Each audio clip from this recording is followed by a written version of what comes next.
भावसार चौकच्या ठिकाणी काय रे छोट्या कपाळात गोट्या या चॅनलवर आपलं स्वागत आहे.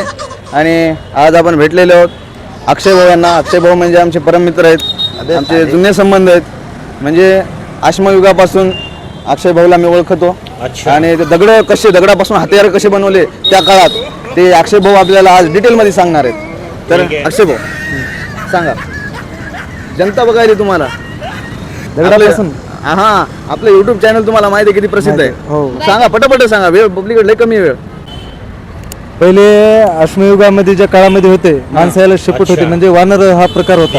वानरापासून स्थलांतर होत होत मनुष्य निर्माण झाला. वा, बरं. हा, दुसरा प्रश्न मला सांगा, माणसाच्या चड्डीला किती छिद्र असतात? पाडल्यावर किती पडतात? सध्या नाही, नवीन चड्डी घेतली तेव्हा किती छिद्र राहतात? एकच. हा, एकच एक कसं? एकच असतं. हा, एकच असतं. कसं मला सांगा की एकच कसं? माणसानं जेव्हा नवीन चड्डी विकत घेतली तेव्हा त्या चड्डीला किती भोक राहतात?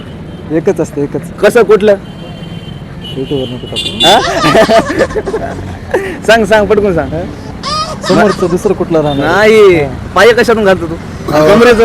अरे वा, दुसरंच मोजायला असतो.